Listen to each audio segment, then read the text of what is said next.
Assalamualaikum warahmatullahi wabarakatuh. Perkenalkan, nama saya Neviantina Kurnia Yuninggas. Saya dari kelas 11 ATPH 3. Saya perwakilan dari UPT Perlintan Kulim. Kali ini saya akan mempresentasikan tentang budidaya tanaman jagung. Yang pertama, sejarah tanaman jagung. Jagung itu berasal dari Amerika Tengah atau Amerika Selatan. Secara histori, terkait erat dengan suku Indian.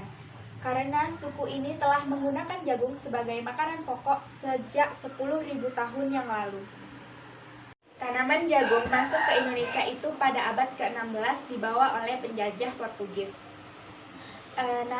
Nama jagung ini di Indonesia itu banyak nama khasnya atau nama lokalnya, seperti di Aceh, Sunda, Batak, Ambon itu jagong, di Bima itu jago, di Madura jagung, di Nias Rigi, di Enggano Eyako, di Sumba Wataru, di Flores Latung, di Solor Fatah, di Timor Pena, di Toraja Gandung, di Halmahera Castella, di Tidore Telo, di Gorontalo dan Buol itu Binte atau Binde, dan di Bugis itu Barele.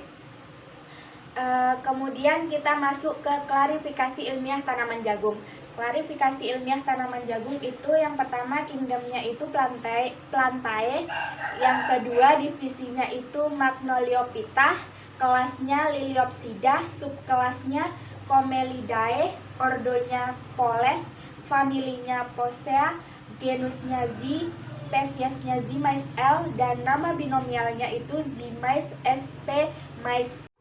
Tingkat taksonomi tanaman jagung itu yang pertama kerajaannya Plantae, subkingdomnya Tracheobionta, superdivisinya Spermatophyta, divisinya Magnoliophyta, kelasnya Monocotyl, subkelasnya Comelinids, ordonya Poles, familinya Poaceae, genusnya Z, spesiesnya Zimais, nama binomialnya itu Zimais sp. mais L. Kemudian kita akan masuk ke jenis-jenis tanaman jagung. Tanaman jagung ini banyak jenisnya. Yang pertama itu jagung tepung.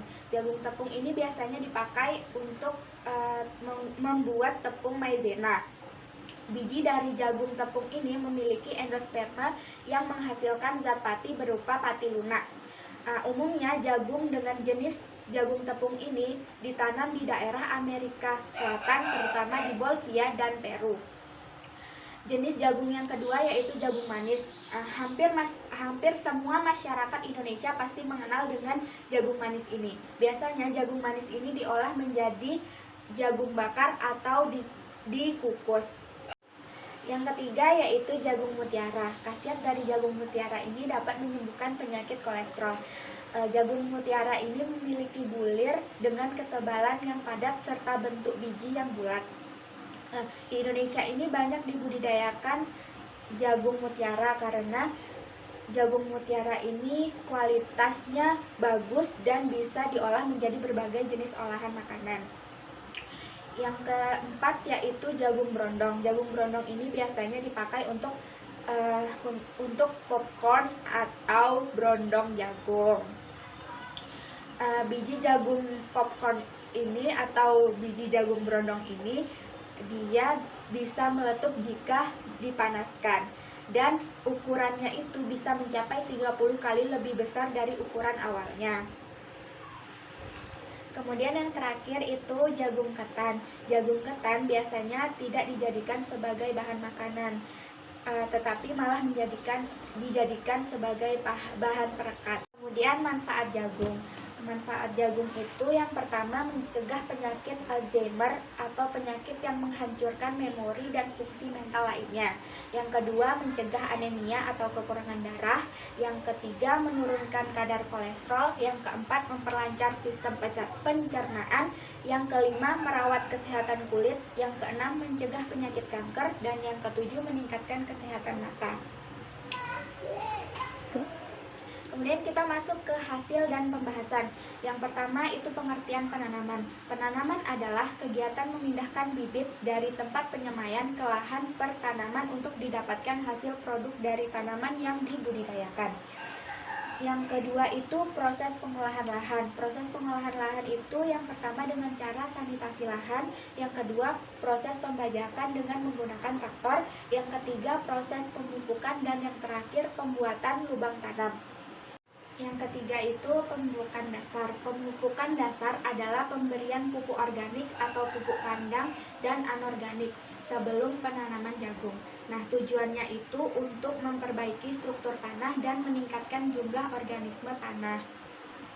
Yang keempat itu penyiapan benih. Sebaiknya gunakan benih unggul yang memiliki tingkat keberhasilan tumbuh lebih dari 95%. Bagi benih jagung yang bukan dari pabrik, benih dapat disiapkan terlebih dahulu dengan cara merendam dan dengan insektisida yang bertujuan agar benih terlindung dari serangan penyakit. Yang kelima itu pembuatan lubang tanam.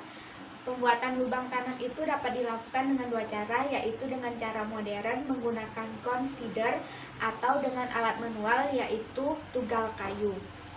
Jarak tanamannya itu sekitar 20 cm untuk satu baris, sedangkan jarak antar baris itu 60 cm. Yang nomor 6 itu teknik penanaman. Penanaman benih itu dapat dilakukan seminggu setelah pemupukan dasar. Dalam satu lubang tanam itu dimasukkan 2 benih.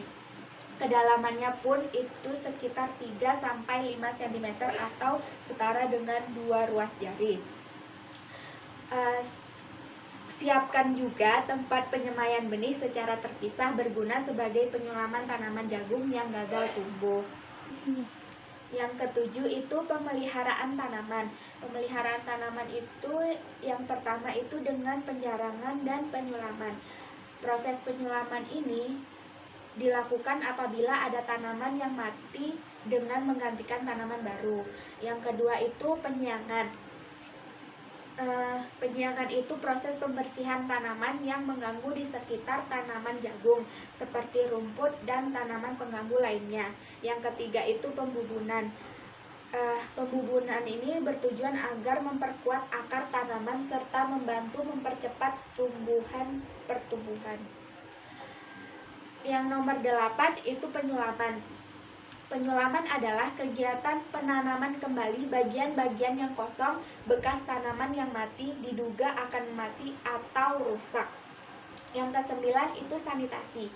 Sanitasi ini bertujuan untuk membersihkan tumbuhan pengganggu atau gulma yang ada di sekitar tanaman yang dibudidayakan agar terhindar dari hama dan penyakit.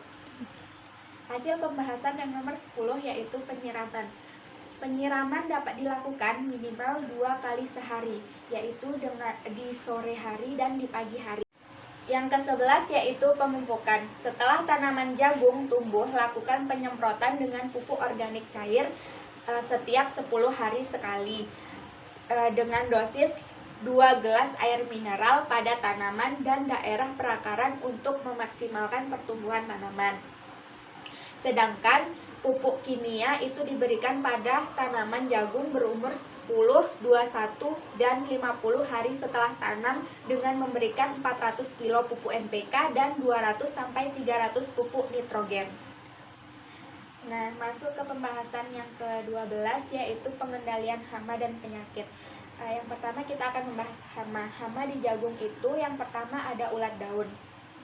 Ulat daun ini biasanya meninggalkan bekas di pucuk yang bolong dan tanaman jagung yang diserang itu biasanya sekitar umur 1 bulan. Pencegahannya itu dengan cara penyemprotan insektisida. Hama yang kedua yaitu lalat bibit. Lalat bibit ini biasanya meninggalkan bekas gigitan pada bagian daun. Kemudian bekas itu akan layu dan akhirnya tanaman jagung akan mati. Pengendaliannya itu dengan cara menyemprot insektisida.